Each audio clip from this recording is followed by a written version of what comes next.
I'm Al McFarlane. Welcome to the Conversation with Al McFarlane.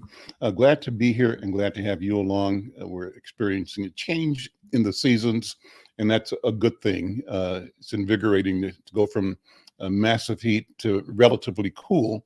Hopefully some warm weather will come again, but if it does, great. If it doesn't, we're all good.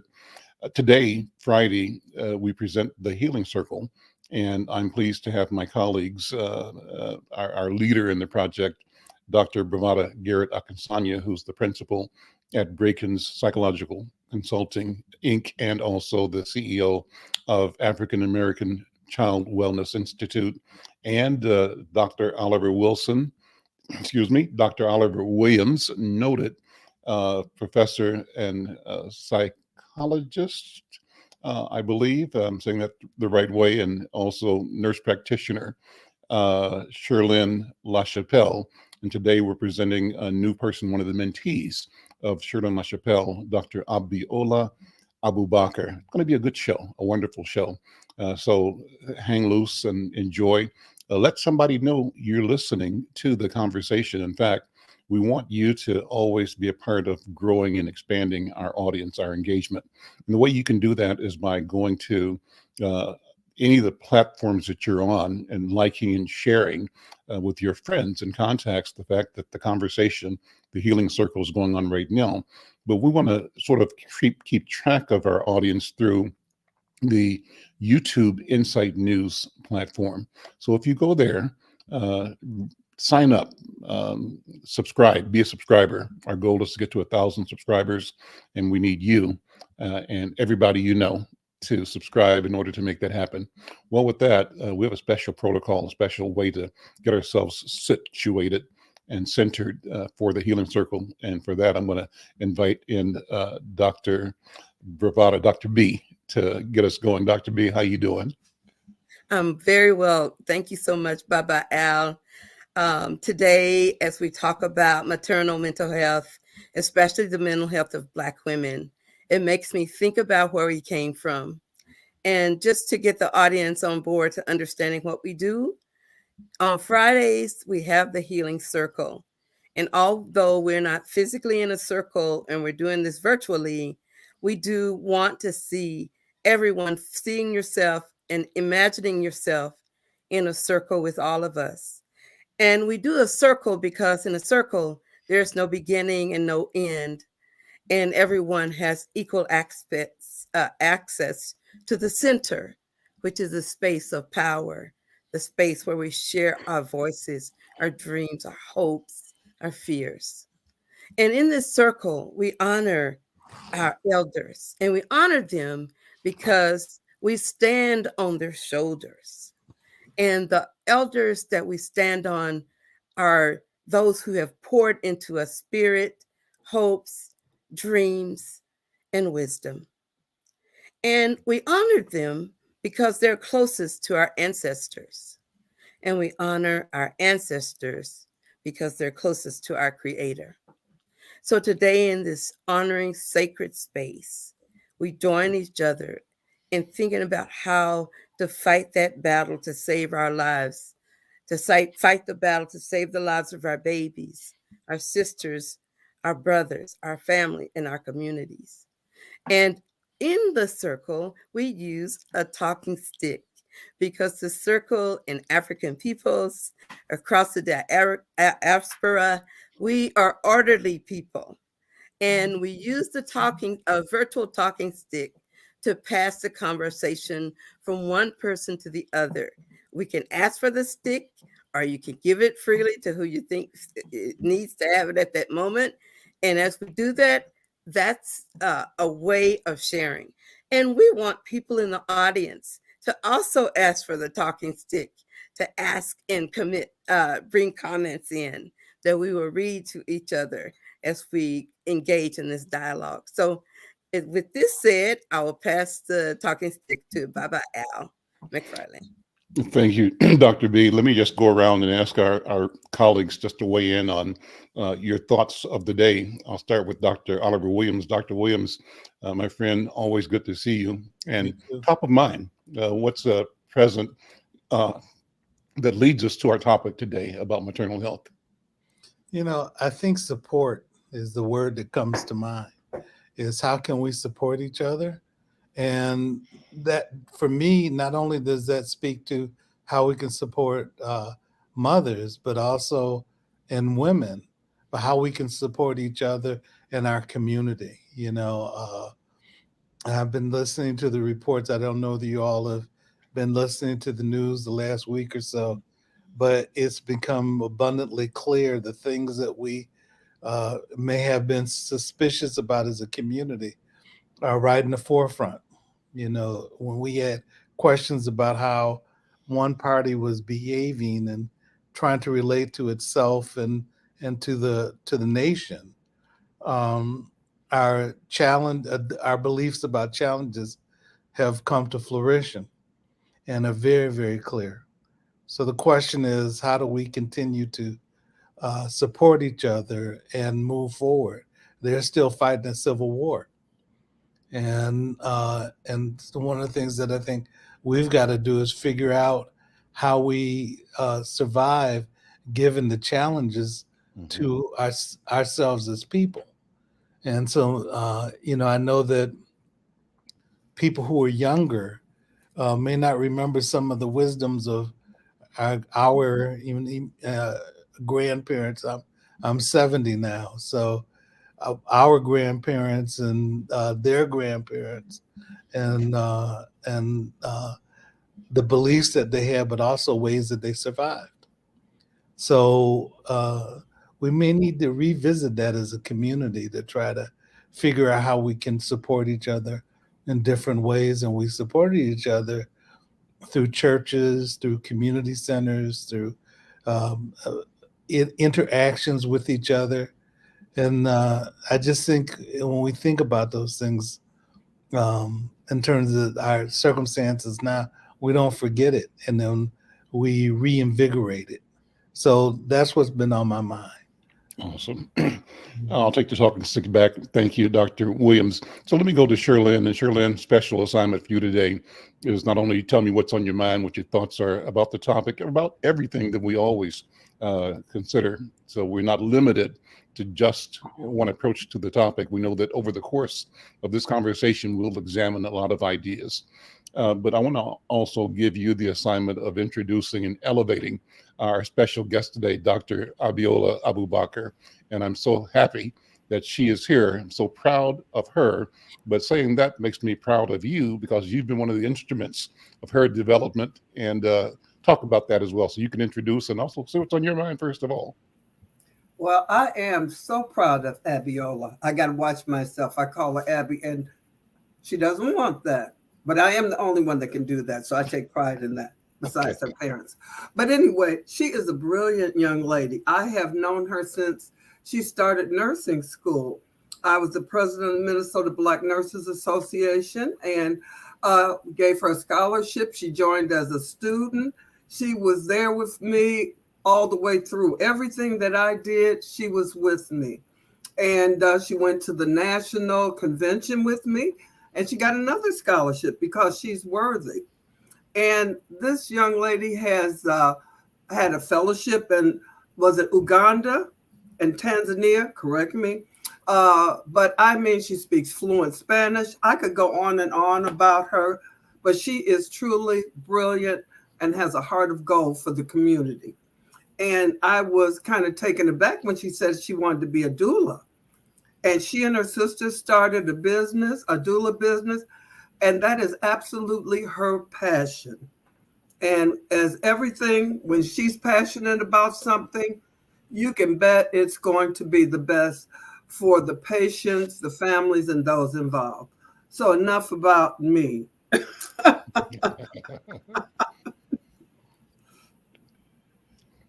Well, then let's have you pass the talking stick to Dr. Abiola. Okay, Dr. Abiola, it's on you. Thank you so much for those very kind words, Shirlynn. I appreciate you so much. I could take the whole hour talking about how much I appreciate Shirlynn and the mentorship that she has provided and offered to me throughout my career thus far.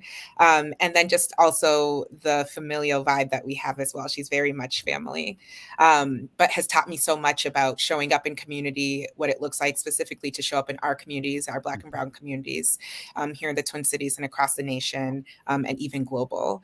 And just really understanding, it was through my work with Shirlynn and other Black mentors in the Minnesota Black Nurses Association, where I really learned that there's so much more to being a nurse than existing in the four walls of the hospital. And while the four walls of the hospital are incredibly important, our presence is necessary in other spaces as well, whether or not it's connected to clinical work or not, right? Like nurses are amazing and we show up in so many places and we wear so many hats because we've seen many things and we understand community and patients in a way that a lot of people don't always or don't have the patience to.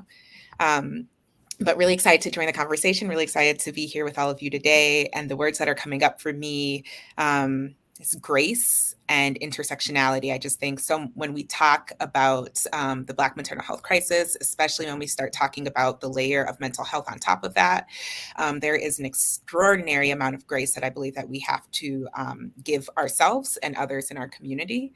And then intersectionality, because we all show up in so many different ways and there's so many different hats that we wear, some seen and some unseen, that impact the way that we receive care, are open to care, or can even show up for care. So that's another piece as well.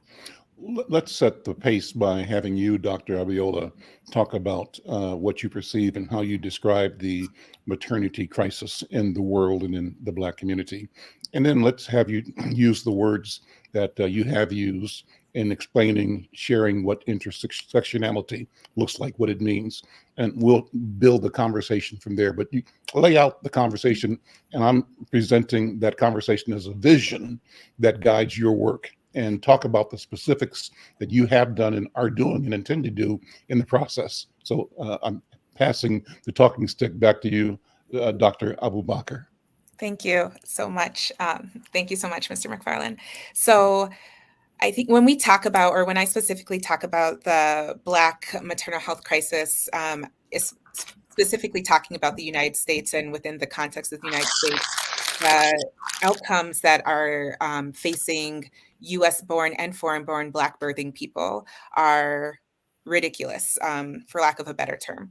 We see every year, we see Black and Brown birthing people have lesser quality outcomes than their white birthing counterparts, right? We see prenatal care that is not up to par. We see outcomes in labor and deliveries that are not up to par. We see access to mental health services that are not up to par for our Black and Brown birthing people. We just see an overall lack of resources, an overall lack of commitment, and an overall lack of support specifically for Black and Brown birthing people here in the US. The statistics unfortunately get worse, or have been getting worse every year. So earlier this year in March, the CDC released a report that was showing that the maternal health crisis is getting even worse for Black and Brown birthing people in the US. The way that the data works is that this year in 2023, we're reporting on data from 2021, right? So we still are parsing through the 2022 data, but from that data alone, it's showing that it's the worst in the last 10 years. So things are not getting better. Things have not been getting better. And then we had the pandemic in 2020, which of course made things even worse and harder. But we're seeing even outside of the pandemic, even after the pandemic, we're not seeing things ease up for our Black and Brown birthing people. And what this specifically means oftentimes are the stories that we hear in the news about Black and Brown birthing people dying, unexpected deaths, unnecessary deaths, because of how they were not cared for when giving birth, how they were not cared for prior to giving birth, or when they do survive these really traumatic experiences, unfortunately having a traumatic birth experience that they now have to figure out how they work through and step into this new realm of parenthood when they just came out of a space of trauma, either how they were treated in the hospital, how they were treated by practitioners, how they were not listened to. I think we've all heard the big stories around Beyonce, Serena Williams, unfortunately, Tori Bowie. like the list unfortunately goes on. Dr. Shalon Irving, people some who have survived, but some who have also passed away because they were simply not listened to. No one was listening to what was happening for them. So in the work that my sister and I do through Abiyè Collective, and Abiyè is a Yoruba word for successful birth. We are both Yoruba, so we're both from Nigeria, but it's a Yoruba word for, yes, Dr. V, for successful birth. And the big mission in our work is to really support people bring their child earthside in a way that centers them, centers their joy, centers their happiness, centers their needs, centers their care, and centers their advocacy. So say that again. I say that phrase again, if you would, if you don't mind. Yeah, about centering. Yeah. Yep, centering their needs, centering their care, centering their joy, centering their I happiness. thought I heard you say something about earthside. Yes. Tell me about Yes. that. Okay. Yep. That's new for me. So when we say bringing their child earthside, that means delivering the child. Amazing. The child coming from the womb into the earth, into this realm and this space that we call Earth, that we are all here in. That's what I thought you said. That's wonderful. Yep. Yes. Okay. Yeah. It's something you can visualize. You can see it and feel it. Yes, you can very much see it and feel it. There's a soul connection there. There's very much a soul connection. I mean, you can already tell. I could go on forever about this, but a soul connection in a child coming from the womb, going through the birth canal and coming out into the world, right? And bringing that child earthside, and how much preparation is needed to do that, and how much love and support is needed to do that. And before I pass on the talking stick, I just want to tap on that piece of intersectionality that I brought up before, and you asked me to speak on a little bit more. And when in our work at Abiyè Collective, when we talk about intersectionality, we are very much talking about the fact that not everybody who gives birth in this world identifies as a woman, right? Not everybody who gives birth in this world identifies in all the ways that I might identify. They may not identify as Black. They may not identify as a woman. They may not identify as someone with the level of education I have, someone who speaks English, someone who has social support, economic mobility, all of these different things. So when we talk about intersectionality, we're saying, right, when we do this work, we have to be open and willing to welcome in all of the people at all the intersections that they come through, right? Dr. Kimberly Crenshaw talks about intersectionality being this reality of, yes, as womb holders, that's what we often refer to our birthing people as womb holders, we all share this fact that we hold a womb, right? But one womb holder could be Black, and their realities in the healthcare system are going to be very different than a womb holder who is white, right? So we have to be very aware of these intersections that we meet at, and the ones that we don't always meet at, because they impact the care that people have. I can't just say, oh, me and Shirlynn, we're going to have the same experience because we both identify as Black women. That's not the reality, because we have other aspects of our identity that will come into play as we move in the healthcare system, and even more specifically in the maternal health world. Talk about your sister and how the two of you decided to become and to create Abiyè. Yeah, so my sister's name is Ade Salami, and she is the best. My sister has a policy background. Well, she's like a Jumi of all trades, is what I like to say. Jumi is a very Nigerian name, so we don't say Jill of all trades, we say Jumi of all trades. And she has a policy background, but has always had this very deep connection to birth and birth work. We like to say that my sister was the doula at my birth, because my dad was at work when my mom was giving birth to me, and it was my sister at the age of 3 sitting in the room with my mom watching me come into this world. And my parents always talk about how my sister was stroking my mom's arm the whole time saying, "It'll be okay, mommy. It'll be okay, mommy." And my mom always talks about how she really believes that in that moment, her grandmother and my dad's mother and her mother were working through my sister, right? And we always talk about like the ways that she showed up in that space. So my sister is the OG doula in our family. But yeah, so I have historically worked in the nursing space and have done a lot of work with Shirlynn, who ended up getting me connected and interested into public health nursing. And I ended up going down the maternal health route and worked for one of the local counties doing maternal child health work for a long time, and supported the work of the Birth Equity Community Council and a Doula Dads program that took off in Ramsey County as well. And it was through all this work that I was like, I really want to get into the birthing world. Like, I really want to, I realized that there's ways to do it by being a nurse, but that's not calling me in the way that doula work is. I feel like I can move in different realms as a doula, and that was important to me. My sister also was interested in becoming a doula. So in the midst of the 2020 pandemic, like many people, we said, hey, let's try this out.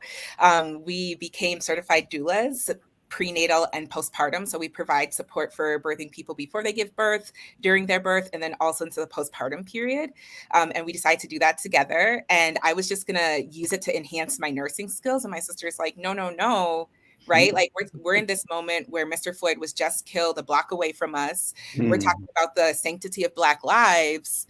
What does that mean for the complete spectrum, right? We're talking about the sanctity of Black lives as Black people are being killed. Let's also talk about the sanctity of Black lives as Black people are being brought into this world. And what does that mean for us to create a business where like we see people from all walks of life and all racial creeds, but a big part of our business is being a cornerstone for Black and brown birthing people, because we know that from the moment we enter this world, oftentimes the statistics are against us. So how do we at least make this huge statistic about how you come into this world and your ability to survive past your first year? How do we make that our business? How do we make that our mission and our goal?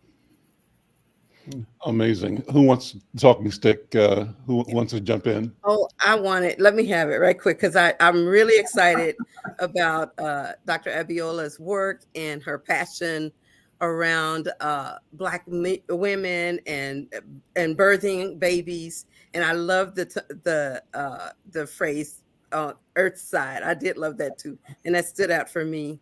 As a psychologist, one of the things that I'd like to kind of ask you, Dr. Abiola, is, do you see women who come in who struggle with mental health issues like depression, anxiety, some even schizophrenia or other types of mental health challenges?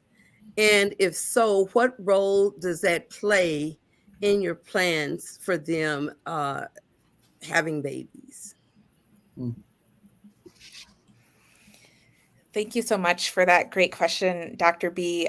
Yes, we do see clients who have different, who are on different parts of the mental health spectrum here that come in and work with us. A big thing that me and my sister Ade do when we have a new client is we always make sure that our clients are connected to mental health resources and supports. Birthing in itself can be very triggering. Literally, pregnancy can be triggering for people, right? As you know, because it can bring up a lot of emotion. It calls on us to connect to people in maybe ways that we haven't before, haven't had to before. Like it can bring a lot up. And we tell people just being pregnant and then the act of birthing, in that alone, you deserve mental support and like mental health support. Yep. When we have clients who we are concerned about, so through my nursing background and my DNP background, I use the PHQ-9, which is like the patient health questionnaire for mental health, just to see where patients are sitting. We do, in the postpartum period, we do a lot of different mental health checkups and follow-ups, and then we share that information with our patients' providers or their therapists. But when we have a patient who we are concerned about, we definitely refer them, and that's a big part of what we do. I was just talking to Shirlynn last week about a former client that I was concerned about, and she was coaching me and supporting me through that as well. So yeah, mental health is a big part of it. And I think that's also why I love having Shirlynn in my network and having her as my mentor, because there's like birth work and mental health work are connected like this. Like you cannot separate the two, but unfortunately in the way that we practice in the US, the two are too often separated. So I work really closely with people like Shirlynn to make sure that if I have a client who is having postpartum blues or even into postpartum depression or even into psychosis, I have people in our community that I can connect them to. I'm aware of the resources through Shirlynn and others. I know which clinics are taking clients, or we know which communities have resources to get free counseling or whatever that looks like. But that is a big piece. And we would love to see a larger connection between our mental health practitioners and our doulas. So then people feel that they can refer. The referrals don't only have to come from the hospital or from the doctor's office. They should also and can come from doulas. So that brings me back to the second part. I'm glad you said that. The second part of my question is also along that realm, but I'm going to take it one more step and talk about women who may present, who have experienced maybe drug and alcohol addictions. They may be on a path to sobriety or maybe not, because I've seen clients that came to me after they lost their babies, even from smoking marijuana, that the babies were tested in the hospital and they didn't get to go home with their mother. They ended up being in foster care. And the mother who had addiction issues, her addiction program would take 3-6 months and maybe even longer. And the time limit through CPS was that she would have seen her baby maybe go up for adoption if she didn't get out of the treatment sooner. So have you seen any of that showing up in your work in terms of drug and alcohol addiction issues? So in my work with ABIYÉ, we have not seen that, but in my work, formerly working with the county in the maternal health space, working as a public health nurse, definitely would see that, unfortunately, often. And just really being able to, one, understand what resources were available for people, but two, just realize the way that the system is set up for people to fail, right? Yes. I think, Dr. B, you spoke to something so poignant, which is people slipping into coping methods that are not healthy, especially after the loss of a child, because who is showing up for you? What does that look like? What does support look like? And that's not planning that anybody's really doing, right? Like in our birth preferences work that we do with clients, we talk about, God forbid, if the worst were to happen, right? Like let's set up some standards and protocols here so you're not trying to figure out on the fly. But like you said, like a lot of people aren't thinking about the worst case scenario. A lot of people don't know what they would do in the worst case scenario. And a lot of people find themselves using not the greatest coping mechanisms in those scenarios, which can then lead into drug abuse, can lead into things like having their child taken away. And then from an equity standpoint, we also have seen the ways in which Black birthing people and brown birthing people are drug tested in unethical ways, right? That their white counterparts are not being tested when they do enter the hospital, and who is getting the call from CPS and who is being reported to CPS. And what does that process look like? Who is it humane for? And who is it just terrible for? Absolutely. So Dr. Williams, question, yeah, thought? Well, I was going to ask two questions, Dr. A. And one of the questions that I had was, what ways do you see the community being supportive? And let me reframe it. What gaps do you see that exist within the community? And then when you see the gaps, how can they be fortified and responded to so you don't have those gaps anymore, and that people that have the need have people respond to that need? So let's start with that one, and then I can ask the second question next. So your question is, what are the gaps we're seeing and how could they be fortified? Yep. So some of the gaps that we see is just confusion about what is available, right? What does my insurance company cover? What is normal? That's a big gap, right? People understanding like what can happen during pregnancy, especially as it relates to mental health. A lot of people are just like, oh, not really sure if other birthing people are experiencing this. Are other moms sad? I just had a baby. Everyone wants me to be happy. Is this normal? I'm pregnant and everyone else seems really excited about this baby, but I am really anxious, and I've been anxious ever since I found out I was pregnant, and I just have intrusive thoughts all the time, right? The gaps is just understanding what is normal and what are other people experiencing. Another thing Shirlynn and I talk about all the time, right? Is like, how do you normalize these things and let people know they are not alone? Because unfortunately, so many people are in silos. You can have the best support systems around you and still not know that other people who you're talking to experience what you experienced. Right. And then to fortify it. So I think the gap is just like that knowledge and affirmation of like mental health issues can persist in pregnancy. right? And that's okay. And here are the resources. And then how to fortify it is just around raising that awareness. And I actually want to pass the talking stick to Shirlynn, because so many times when we were in community and I was working with her, when we were doing clipper clinics and when we were doing mobile units, we would come across pregnant people who were dealing with a lot of this stuff. So I want to pass it to Shirlynn because I know she has some good stuff. Can you answer this question first? What's a clipper clinic? Yes, the clipper clinic. Yes, I'm trying to get good with these definitions. I just say stuff. I'm sorry. The clipper clinic is a really great program that Shirlynn and I used to be a part of. It was through the University of Minnesota's Program for Health Disparities Research, started by Dr. Okuyemi, and it was a mobile clinic where we would go to barbershops and beauty salons.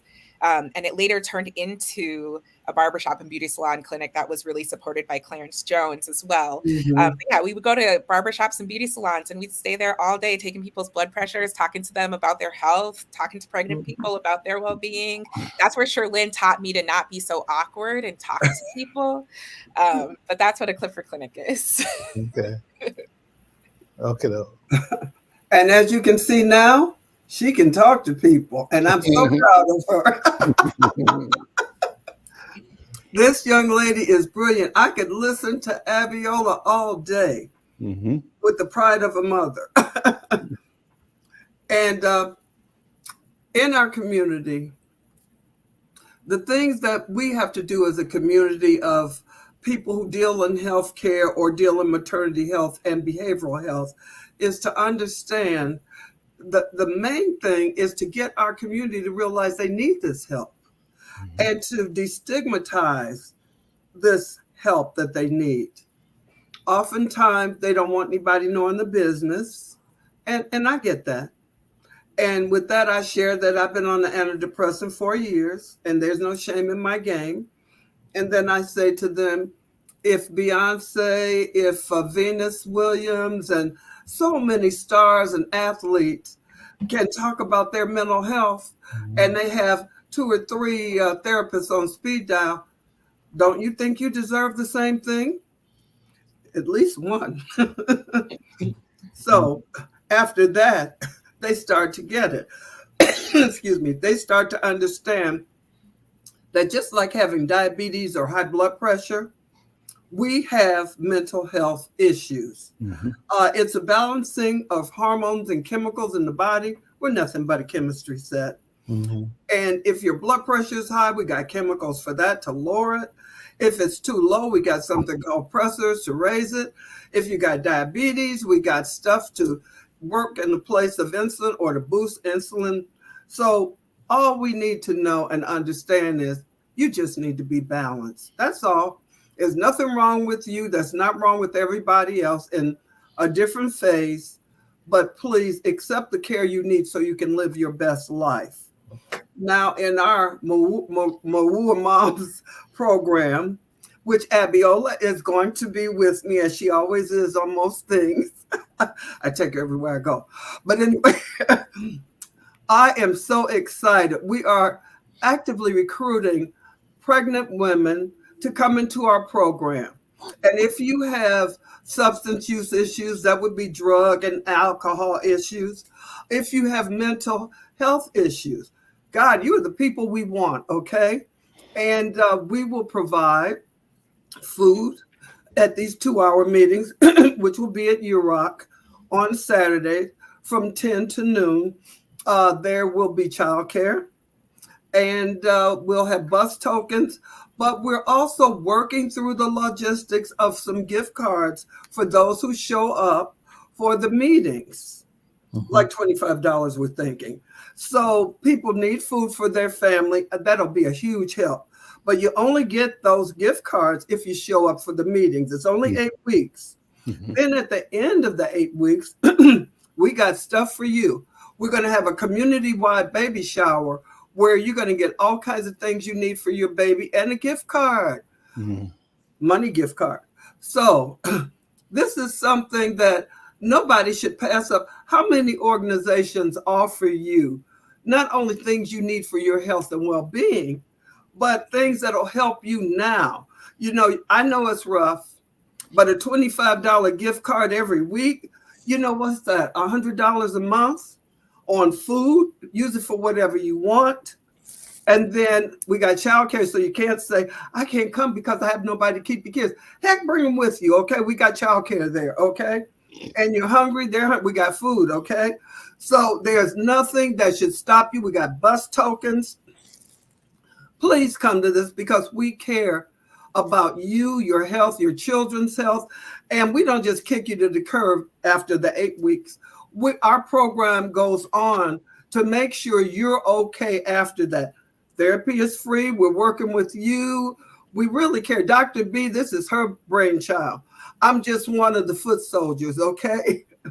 And she's a brilliant, brilliant, brilliant woman who loves the community. And us at ACWI, African American Child Wellness Institute, all of us love being there. We feel blessed to be in that environment. So supportive, so loving. And all of us are one accord for the community, for the needs of our community. And one thing that I have to shout out, Abiola, you need to know this.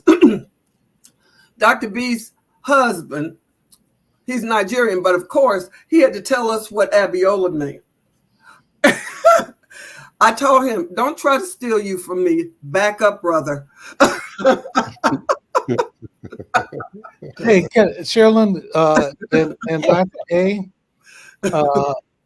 can you tell us how people can get access to this meeting and to the program that you're talking about, particularly the access to the resources that you have regarding the gift cards and the Murua Moms program. In fact, start with what the definition of Murua is, so people know what the concept is, the concept embodied in the name, the mission. It means respect. Mothers deserve respect. And we will also be working with fathers. And that's where Dr. Oliver Williams comes in, Murua dads.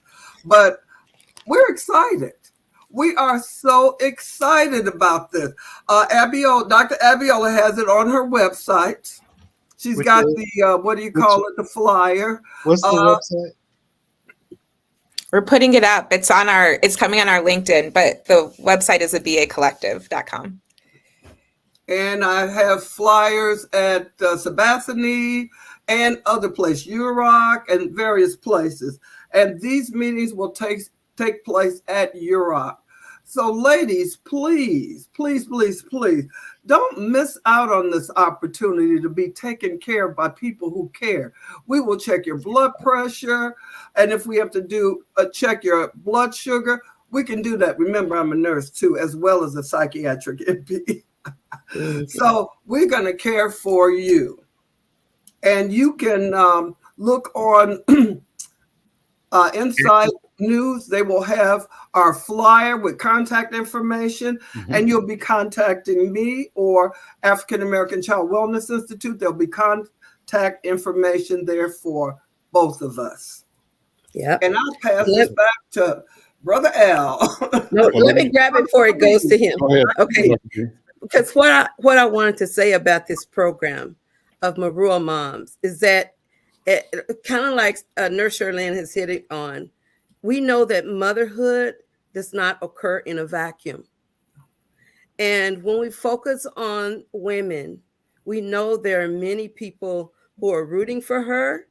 And maybe those people rooting may be the dad, the grandpa.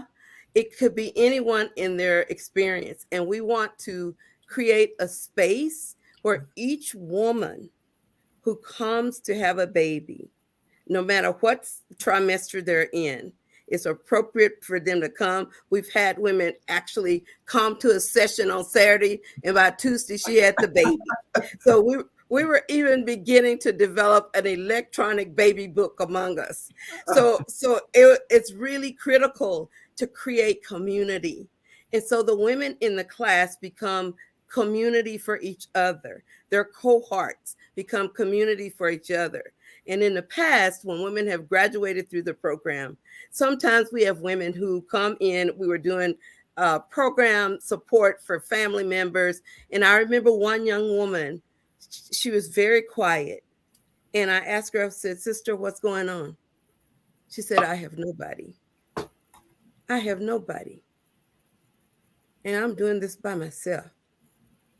So the next meeting, she was adopted by a whole family that claimed her, and they came to her graduation.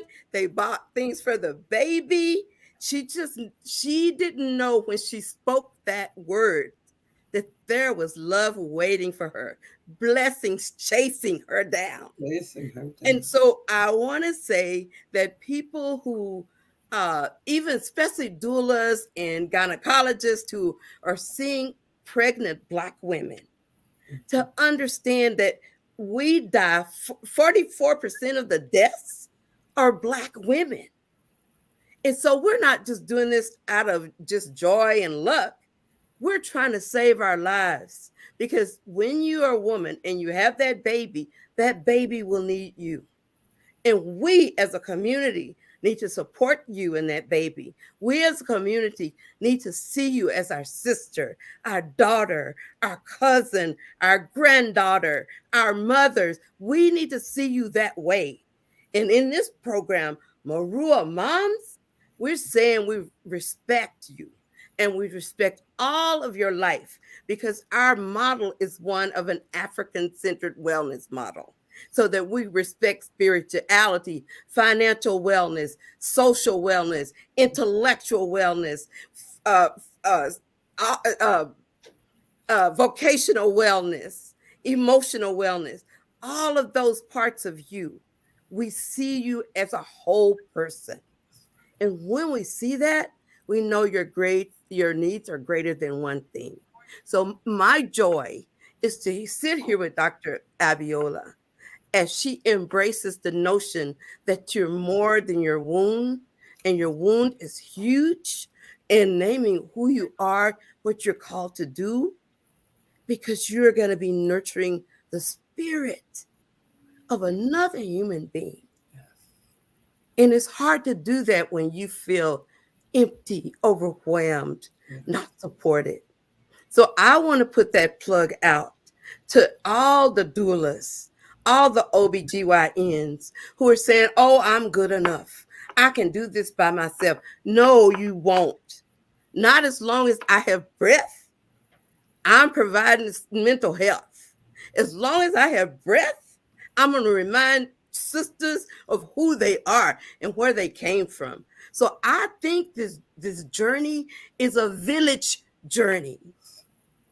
And the village isn't only doulas. It isn't only physicians. It isn't only ministers. It's all of us. So now I'll pass the stick to Brother Al. You're on mute, Brother Al. Thank you, Dr. B. I want to, this is so inspiring. It's a wonderful conversation. I want to take it somewhere deep in a minute, but I want to thank 10 Talks, that's her handle, who's been watching the program, and we've put her comments up, but she says, she says she's a certified doula, and she said this conversation is really wonderful, so thank you, and we'd love to have you join the program. I asked the producer to send you a link, and let me know where you're watching from. Great to have you monitoring this. So let us know, and if you can join the program, please do. I wanted to, with Dr. Oliver, first of all, also correct that I described you as a psychologist earlier, but I should have properly introduced you as a professor of social work at the University of Minnesota, and acknowledged that you've done phenomenal work as the executive director of the Institute on Domestic Violence in the African American Community. I wanted to make sure that I was straight in presenting your work and the place that you do the work in. But so the thought, though, at the moment, Dr. Williams, is one for you and me and us. And I feel and I hear the need for us to understand the power, the purpose, the centrality of womanhood. Yes. To the birthing process. Right. The birthing process is the process that is the gateway to eternity. That's right. the birthing process from the time of the beginning to infinity comes through one system, one process. And so I raised the question about how we, society, have successfully and inappropriately marginalized and denigrated the power and the role of those who give birth, those who bring our future Earthside, right? And so, and I raised the question about how do we need to talk about the patriarchy and hierarchical systems? How do we need to talk about other ways of looking at the world, maybe matriarchal, or maybe not? But Shirlynn kept saying, this is about balance. How do we approach balance in a way that will move humanity? Dr. B talked about, the village. Yeah. And I think it means that now the village is the planet. Planet Earth is the village. Mike V, thank you, Mike V, for checking us out. What was your comment there? Mike V says, what role can Black men play in the birthing process as well? So I'm going to pass the talking stick back to you, Dr. B, and you can share it with Dr. Oliver and Dr. Abiola and Shirlynn. But I just wanted to say we have to think deeply about the arrangement, how the entire thing is structured, and is there a need or is a restructuring, a reconnecting, reorganization, both afoot or needed? Dr. B, I'm going to hand it back to you. Okay, and I will be brief in this, but I want to say that definitely that question you asked is critical. I always say that the Creator made it impossible for a woman to have her baby by herself. Made it impossible. And what he did do is make sure at least two people surround that baby. So it's not meant to be done alone. Parenting is not meant to be done alone. In fact, you need as many helpers as you can get. And in our African culture, we are the village. I am because we are. And we are because I am. We exist within a context called family. And family is in a context called community. And community is a context called society. So as we look at the multiplicity of our engagement in the world and welcoming young spirits on this planet, we all have to take responsibility. So a man's responsibility, it may be different, but it's not less than. So children need to hear the voice of a male to create the synapses in their brain that recognize diversity in tone. Do you hear me? They need to hear that, is the baby all right? Instead of just, is the baby all right? They need to hear all of that. And the role we all play, created divinely, leads to health. And with that, I'm going to pass the talking stick on to Dr. Abiola, because I know this sister came for real up in here today. Thank you. I will also keep it brief and then pass it on to Dr. Oliver. But yeah, there is everything you said, Dr. B, that's really all I have to say. Right? Like, we have a really great program here in the state of Minnesota called Doula Dads, really championed by Tamiko Ralston and the great team over at Ramsey County and out of the Birth Equity Community Collaborative. And it's really about getting into the space of creating space for a birth partner in all of this. What role does the Black man play in that? And here in Minnesota, we have, I think, more now than 10 Black men in the state of Minnesota who are certified doulas. Right. And that speaks volumes about the way the information can be passed, the way information can be received, and the way that people can show up and how important they feel. We were in community meetings where we had dads sharing that they felt like they only had a financial charge when it came to this baby, right? Only a financial responsibility. And what does that mean to step out of that mindset and step into a space of like, society has said that to you. Yeah. How do we reclaim that space for you? How do we support you in reclaiming that space? But I will pass it over to Dr. Oliver. Well, the thing I think about is going through the process myself with my wife Sonia, and you know how we have one child, but we tried for many more, and God blessed us with one. And seeing the challenges that Sonia went through and just was willing to go through over and over again to produce our wonderful son, Samuel. And I think the thing I think about is not only was she wonderful in the process of giving birth, another thing that she was wonderful at was being a mother and being there for Sam, you know, every step of the way. You know, I think I was a pretty good dad, or, you know, but, you know, the way that and we had different roles that we were taking different responsibilities for, but the way that she nurtured him as an infant to an adult, he'll be 33 in December, and that we both read to him. And there's funny stories associated with that, but we don't have time.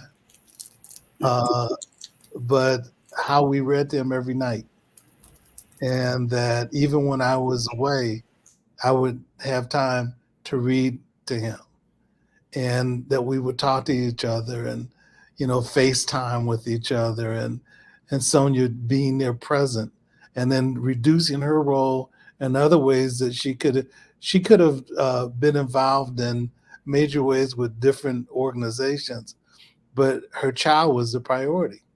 So she made a choice to give that up to focus on her child. And I love her for that. And that's something that the journey has been something that's been important for me, and to have me love her in a different way, because I saw it. And I was the first one to see Sam when she was giving birth. You know, I'm just telling you, I was the first one to see him. She was going through the other process of giving birth and dealing with the pain. She made one comment. She says, "This hurts. Can't we come back tomorrow?" I said, "No, you got to do it." Yeah. Let me break Dr. Oliver, because we're going to try to do one more round of comments before we close. But Okay. let me have this sponsored message go out first, and then we'll come back and wrap it up. Are you or someone you know recovering financially from the COVID-19 pandemic, the lockdown, or any other reason? If so, help is available. Findhelp.org is a site to find a wide range of resources, including food, medical care, and more. The best part is based on your zip code. Visit findhelp.org, enter your zip code and the service you need. You'll get a map directing you to the organizations that can help you. Help is waiting at findhelp.org. If you need help starting anew, findhelp.org is the site for you. There you go. Well, listen, we got a few minutes. I want to have each person come through and a 1 minute summation, or even 45 seconds. Start with you, Sister Shirlynn.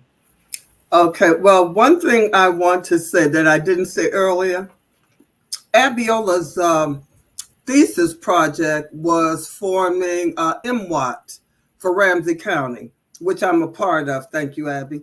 That's Mental Health and Wellness Action Team. And she always understood that mental health was important to whole person health, that you don't take your head and put it on a stoop and then we just take your body over here and we're going to take care of that. You have to take care of the whole individual, or there is no health.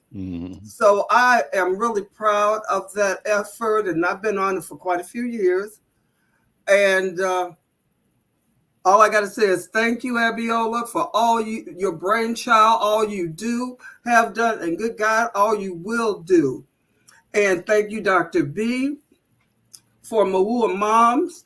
And one last thing, Dr. Oliver will be working with the men. You forgot to answer that, Dr. Oliver, when they were mentioning. Did you mention that other projects you do with fathers? Because that's important. And so often we get involved in our conversation and forget to talk about the things that are directly related to the program. So Al, can I pass the talking stick right back to Dr. Oliver for a second? Right, for a minute, Dr. Oliver, please. Okay, well, I have worked with different organizations associated with fatherhood. Joe Jones with the Center for Urban Families in Baltimore, Maryland. Dr. Johnny Rice, who's at a university on the East Coast in Baltimore, who did a lot of fatherhood work. And I've written a book, Parenting with Jeff Edelson, Parenting by Men Who Batter, New Directions in the Assessment and Intervention, and worked with a gentleman named Dominique Waldtower, associated with dealing with fatherhood. He's got some really interesting things to say about being appropriate fathers. And so with that, I'll pass the talking stick back to Dr. B or Brother Al. Dr. B, and then we'll have Dr. Abiola close us out. Okay, sounds wonderful. What I'd like to say is just people, please join our group by referring people to Marua Moms. The number is 763-522-0100, or going on the web to www.aacwi.org and letting us know that you are ready to join the Marua Moms. We're looking for referrals, and we definitely want to make sure that everybody gets an opportunity to be well. And with that, I pass it to Dr. Abiola, having the last word. Thank you, Dr. Bravata. I just want to thank you all for allowing me to join in today. This has been great. I've loved talking to every single one of you. And now the word that's coming up for me is collaboration, which is one of my favorite words. But love being in collaborative spaces. The reality is, in my role as a doula, I don't know everything and I'm not capable of doing everything, similar to what Dr. Bravata was saying, right? It can't just be one of us. And this space has been such a collaborative space because I get to lean on leaders and content experts like Dr. Bravata, like Shirlynn, like Dr. Oliver, who mental health is their space, right? I can step out of the way and I'm like, yeah, help. This is right. We're passing along, we're collaborating. And I think that's what's so important is oftentimes we can, as healers, as birth workers, as just people doing work in support of other people, we can often feel like I have to know everything. I have to be able to do everything. And that's not true because we have a very expansive network and collaboration is key. So that's just this is bringing that up for me and reminding me of like, this is why we do the work we do in community and in collaboration. Thank you. Thank you, Dr. Abiola Abu-Bakr. Thank you so much, and continued success in all your work. Shirlynn LaChapelle, the great Shirlynn LaChapelle. Thank you, Shirlynn, for leadership and service and the mentoring. And here's the evidence right here. Dr. Oliver Williams, Dr. Bravata Garrett Akinsanya. So great to be in this relationship. You know, this conversation is so important because our mission together here is to change the narrative in the community about mental health and whole being health. And our mission, I say this, is to create a public mind, a new understanding among us that reflects the best of our interests and our capabilities to achieve that. With that, saying thank you to all of you. I'm Al McFarlane. This is The Conversation with Al McFarlane. We'll see you next time. Take care.